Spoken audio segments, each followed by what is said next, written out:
You might want to double-check that passport you tore, Ayanna said, her voice calm but cutting. Because it belonged to the daughter of your CEO. And in that split second, as Malcolm Monroe stepped into the terminal flanked by his executive team, the color drained from Lauren's face, and the entire airport held its breath.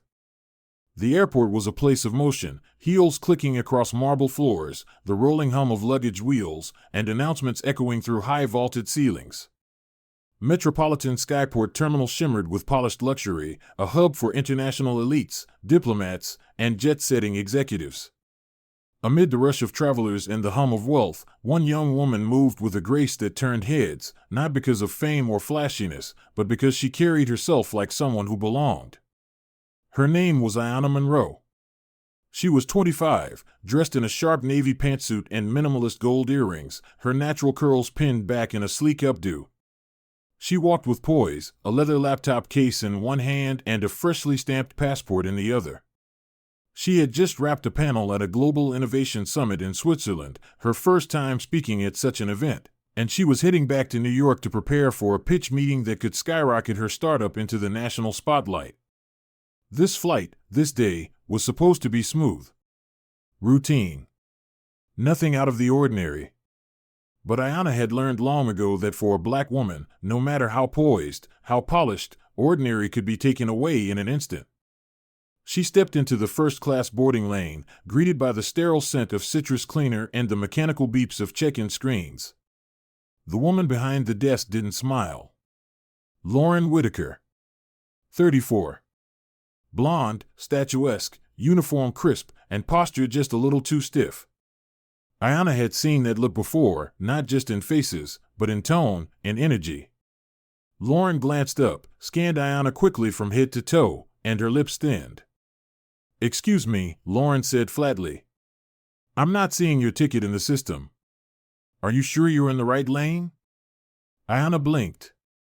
"Yes, I am," she replied, steady and polite. "It's a mobile boarding pass. I just checked in online an hour ago." Lauren didn't move to scan the code. Instead, she gave a clipped nod toward the side. "Step aside for a moment." The tone wasn't a request. It was a dismissal. Ayanna frowned, her brow pinching, but said nothing. She stepped aside as asked, pulling up her email confirmation just in case. Lauren turned her attention to the next passenger, an older white man in a golf polo, scanned his boarding pass without issue, wished him a pleasant flight, then returned her gaze to Ayanna. "May I see your passport?" she asked suddenly, her voice loud enough to draw a few stares from people nearby. Ayanna was confused now. "Sure," she said, handing it over, still trying to give the benefit of the doubt. Maybe the system had glitched. Maybe this was just a bad morning. Lauren took the passport, studied it for less than 2 seconds, and then her lips curled. "This doesn't look right," she said coldly. "It doesn't feel real." Ayanna tilted her head. "I've traveled internationally for years," she replied, her voice calm but firmer now. "There's nothing wrong with that passport." Lauren didn't answer. Instead, with a sudden movement that sucked the air out of the terminal, she tore the passport in half. Gasps. Audible, sharp, collective. A woman dropped her coffee. A child clutched their mother's hand. Ayanna's eyes widened, her mouth opened but no sound came. Around her, the entire terminal seemed to freeze in place. "I'm sorry, but fake passports are a security risk," Lauren muttered, tossing the 2 halves into a nearby bin like they were trash. Ayanna's breath caught. That was her identity. Her citizenship. Years of stamps, visas, and memories, torn apart and discarded like a napkin. Her heart pounded against her ribs. Her hands trembled, but she willed them to stay still. She refused to break down in front of her. Silence had fallen like a thick curtain. A couple of people in line were filming. Others whispered. One man, in a business suit, finally spoke up. "I saw her passport. It looked real," he said. No one replied. Ayanna didn't argue. Didn't scream. She knew better. She had lived long enough in a world that demanded composure from black women in the face of blatant disrespect. "I need to make a call," she said quietly, stepping to the side, head high even as her eyes stung. She found a quiet bench against a column. Her fingers shook slightly as she unlocked her phone. She didn't want to call him. She had never used his name to get her way. But this time was different. This wasn't a rude remark or a suspicious stare. This was identity theft. This was destruction of federal property. This was personal. She hit Dad on her favorites list. 2 rings. "Zaza, what's going on?" came Malcolm Monroe's voice, calm, deep, protective. Ayanna inhaled sharply. "Dad," she said, her voice cracking for the first time. "A flight attendant at the gate just tore up my passport. Said my ticket was fake. Called me a risk." Silence. Then his voice sharpened. "Stay right where you are. I'll be there in 15 minutes. "Dad, you don't have to." I said stay. That woman just made the biggest mistake of her career. Ayanna hung up slowly, the weight of the moment finally settling. She stared at the trash bin where pieces of her passport sat, and her jaw clenched. She hadn't raised her voice. She hadn't made a scene.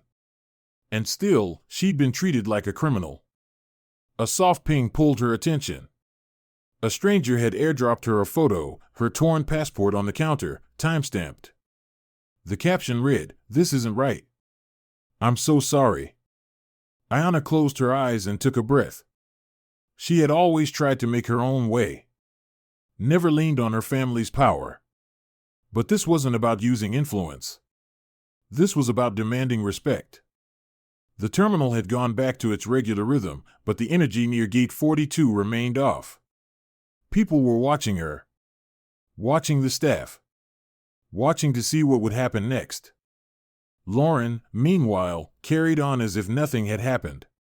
Her posture stiff, her eyes gleaming with self-importance. She had no idea who she'd just disrespected. Ayanna sat quietly, but inside, the storm had already begun. Because this wasn't just about a passport. It was about a system. And Ayanna Monroe was about to dismantle it, one gate at a time.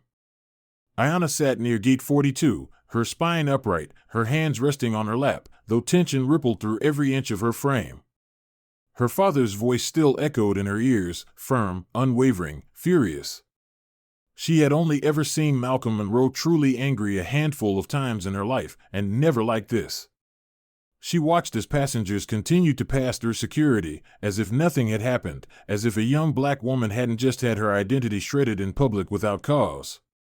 The terminal had returned to its usual rhythm, but the air near the gate remained stiff, brittle. Lauren Whitaker, the flight attendant responsible for tearing her passport, was back at the counter, scanning others' tickets, her demeanor smug, her smile faint and self-satisfied. She laughed quietly with a coworker, her voice carrying just enough for Ayanna to hear bits and pieces. "Some people just try to scam their way into first class," she said, followed by a chuckle that burned in Ayanna's ears. Lauren had no idea. She truly believed she'd done the right thing, believed she'd upheld protocol, believed she had authority over Ayanna. That was the most dangerous part of all, how confidently wrong she was. Ayanna took a slow breath and stood, adjusting the strap of her bag on her shoulder. She hadn't wanted this to escalate. She had never enjoyed pulling rank, never flaunted who her father was or used it to her advantage.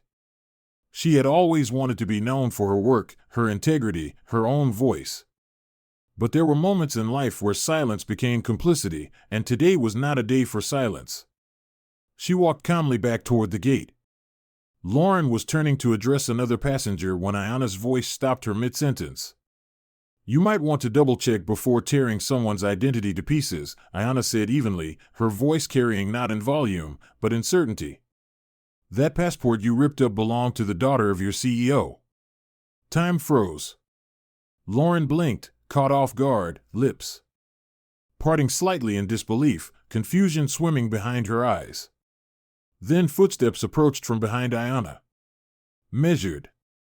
Purposeful. Executives in tailored suits flanked a tall man in his late 50s, his salt and pepper haircut clean, his charcoal wool coat draped over his shoulders like a statement of quiet power. Malcolm Monroe. He didn't speak at first. He simply stood beside his daughter, his presence alone shifting the atmosphere of the terminal. Travelers began to murmur, heads turned, phones lifted once again. Malcolm's eyes found Lauren's, and for the first time that morning, the flight attendant's confidence wavered. "Ms. Whitaker," he said, voice calm but razor-sharp, "I've been in this industry for over 3 decades. I've fought for inclusion, equity, and dignity for every single one of our passengers. What you just did wasn't only unacceptable, it was illegal." Lauren stammered, her mouth dry, words not forming fast enough. I didn't know. I didn't realize," she began, her hands fluttering slightly. "That's exactly the problem," Malcolm said, cutting her off. "You didn't know, because you didn't care to. You saw a young black woman and assumed the worst. And now, you're going to face the consequences." One of the executives stepped forward with the pieces of Ayanna's passport, which had been retrieved from the trash. A portable scanner verified its authenticity on the spot. The digital log showed Ayanna's valid ticket had been checked in online hours ago. The evidence was irrefutable. Lauren's face paled. I'm sorry. I didn't mean any harm," she whispered, her voice cracking.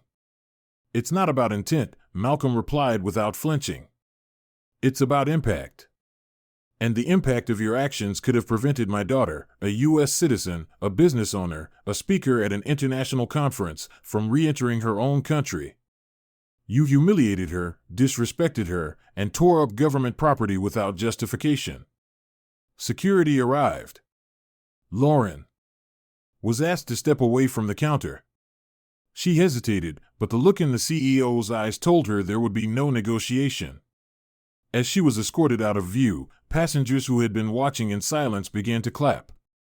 It started as a slow, uncertain ripple, then swelled into something stronger, more affirming. Ayanna felt a rush of emotion she couldn't quite name, vindication, perhaps, but more than that, she felt seen. Heard. Protected. She turned to her father, but before she could speak, he addressed the onlookers.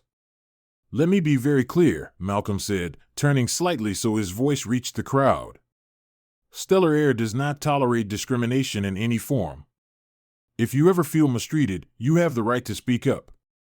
My daughter should not have had to call me for this to be handled. This will be addressed, properly, publicly, and permanently." A woman nearby, a mother with 2 children, whispered to Ayanna as they passed, "Thank you for standing your ground." Ayanna smiled softly but said nothing. Her father placed a hand on her shoulder and gave it a light squeeze. "You did the right thing," he said. "Even before I got here." Ayanna nodded, though her heart was still pounding. Part of her wanted to collapse, to sob, to scream at the injustice of what had happened, but she didn't. She stood tall. Because she knew this wasn't just about her. As boarding resumed, Ayanna stepped aside, no longer waiting in humiliation, but observing as the narrative around her shifted. People looked at her differently now, not with suspicion, but with empathy, curiosity, respect. She wasn't just the woman who had her passport torn up. She was the one who had called it out, who had stood in the fire and refused to back down. And she knew this wasn't over. Not yet. Lauren's actions were the symptom of something deeper, something systemic, something far more dangerous than one woman with unchecked bias. But now, that system had a name. And Ayanna Monroe wasn't done with it yet. Ayanna stood quietly as her father finished speaking, the weight of his words still vibrating in the air like a distant rumble of thunder after lightning has struck. Around them, the staff shifted uncomfortably, the passengers at Gate 42 murmured in low voices, and the faint sound of someone clapping a few minutes earlier now felt like an echo from a different world. The woman who had tried to break her down was gone, removed from the gate, but the sting of humiliation still lingered in Ayanna's chest. She knew this moment would follow her for a long time, not just because of the embarrassment but because of what it revealed about the industry, about how easily even a woman like her, with credentials, dignity, and a legitimate first-class ticket, could be stripped of her humanity in seconds. But something had shifted. Her father's firm presence, the truth revealed in public, and the quiet validation from strangers who had seen her pain, it all awakened a strength in her that she hadn't fully recognized before. And it was only the beginning. Back at Stellarere's Manhattan headquarters, the incident lit a fire under the executive board. Malcolm Monroe wasted no time launching an internal review, demanding a full investigation into Lauren Whitaker's history at the airline. The HR department uncovered multiple complaints against Lauren that had been quietly brushed aside, minor reports of condescending behavior, comments about certain types of passengers, and a handful of transfers requested by flight crews who couldn't work under her supervision. But the most damning information came from a woman named Denise Carter, a former flight attendant who had resigned abruptly 5 years earlier. When she heard about what happened to Ayanna, she contacted Malcolm directly. Denise had worked under Lauren and experienced relentless microaggressions, always being given the least desirable assignments, having her professionalism constantly questioned, and once being written up for a complaint that was proven to be fabricated. At the time, Denise had kept her head down. But just before she resigned, she had recorded an off-the-record conversation between Lauren and another supervisor. In the recording, Lauren could be heard saying, "I don't care how they spin it, these DEI hires aren't built for this job. They're quotas, and I'm not pretending otherwise." She laughed, then added, "The passengers feel it too. They don't trust someone who looks like that handling their flight." That recording was all Malcolm needed. He played it for the executive team in a closed-door meeting. The reaction was immediate and furious. This wasn't just about a single incident. It was a systemic failure to act on warning signs, a leadership culture that had allowed Lauren to quietly sabotage careers and dignity without being held accountable. Within 24 hours, Lauren was not only terminated, but banned from working with any airline affiliated with Stellarere's global partnerships. The FAA was notified, and when paired with her destruction of Ayanna's valid passport, a federal document, the Department of Homeland Security opened a criminal inquiry. She was arrested and charged with destruction of government property and racial misconduct. But even that didn't feel like enough. The incident, which began as a humiliating moment at the gate, soon hit the media. A video of Lauren tearing the passport, captured by a passenger, went viral within hours. #Justice for Ayanna trended nationwide. Ayanna's quiet composure in the face of blatant discrimination inspired a wave of responses. People began sharing their own stories, black travelers who'd been questioned more aggressively at check-in, spoken to dismissively on flights, or asked to switch seats without reason. Airline workers of color who had been passed over, harassed, or subtly edged out of promotions added their voices. What started as a single act of cruelty was now a national conversation. Ayanna watched the coverage with a strange blend of detachment and awe. She hadn't meant to become a symbol, but now that she was, she couldn't walk away from it. Encouraged by her father, she decided to speak up. Her first interview aired on a Sunday evening news program. Dressed in a royal blue blouse and soft curls cascading over her shoulders, she spoke clearly, without bitterness. "This wasn't just about me," she said. "It's about a system that allows people to decide who looks like they belong and who doesn't. It's about the subtle ways people of color are made to feel like outsiders, even when we've earned every right to be here." The impact was immediate. Airlines across the country announced reviews of their employee conduct policies. Malcolm spearheaded a new Stellarere initiative, Project Open Skies, a company-wide overhaul focused on accountability, anti-bias training, and the creation of a secure channel for reporting misconduct. More importantly, they implemented a real-time feedback platform that allowed passengers and crew alike to report discrimination and receive direct follow-up from senior leadership. But for Ayanna, the shift wasn't just professional. It was personal. For years, she had kept her family name quiet in her professional spaces, building her business and reputation on her own terms. But now she saw that using her platform didn't make her weak. It made her responsible. She began attending forums on racial equity, speaking at universities, and sitting on panels discussing corporate accountability. Her voice was no longer just her own, it was amplified by thousands who had been voiceless for far too long. One of those voices came from her friend, Jeremiah Fields. A quiet, kind man who worked in tech, Jeremiah had always been the steady one in their circle, the one who kept the peace and kept his pain private. But one evening, over coffee, he shared his own story, years of random checks at TSA, of being flagged for additional screening almost every time he flew, of the silent humiliation that built up like bricks in a wall. He had never spoken up. Until now. Inspired by Ayanna, he shared his experience in an open letter that spread across LinkedIn and the travel industry. "They didn't just inspect my luggage," he wrote. "They inspected my humanity." Ayanna read his words with tears in her eyes. This was why she couldn't step back. This was why her story mattered. Months later, Ayanna stood in front of a crowd at a national summit on racial equity in travel. Behind her was a banner that read, "Dignity has no class." She spoke not as a victim, but as a woman who had taken back her voice, who had turned pain into purpose. Her closing line echoed through the hall, "We don't want apologies. We want transformation." The audience rose in applause. That day, she wasn't just the daughter of a CEO. She wasn't just a woman who'd been wronged at an airport.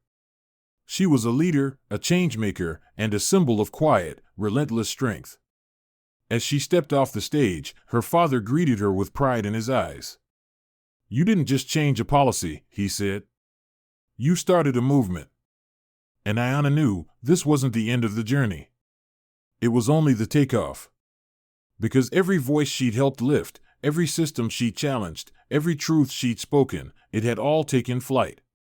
And the sky was no longer the limit. It was only the beginning.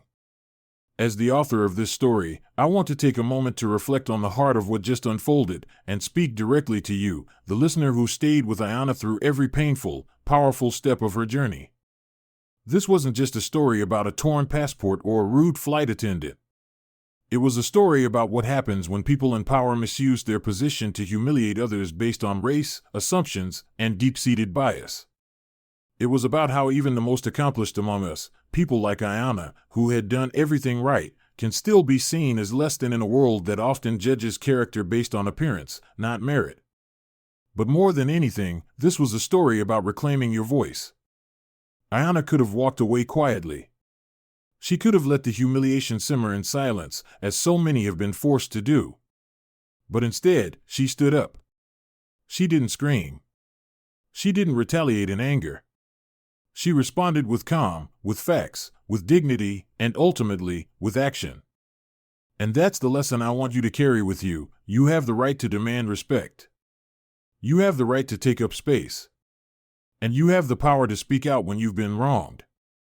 Sometimes, the world will try to make you feel small. It will question your presence, your worth, even your identity. But never forget who you are. Whether you're flying first class or walking through life with your head held high, you belong. And no one gets to take that away from you. This story also reminds us that silence from bystanders can be just as damaging as the original offense. We must all learn to speak up, not only when we are the ones affected, but when we witness injustice unfolding before us. Because one voice can spark change, but many voices can start a movement. To those who related to Ayanna's experience, who have felt overlooked, disrespected, or judged simply for who you are, I see you. This story is for you. May it remind you that your dignity is not up for debate. And to every listener who has stayed with us through the end, thank you. Your time, your attention, and your openness to hearing stories like this mean more than words can express. If this story stirred something in your heart, I ask that you don't let it stop here. Share it. Talk about it. Reflect on it. And most of all, carry its message into the spaces you move through every day. From all of us at Us, Justice Stories, thank you for being a part of this conversation. We tell these stories not just to entertain, but to enlighten, empower, and encourage change. Because together, we're not just listening to justice, we're building it. Until next time, stay strong, stay aware, and stay unapologetically you.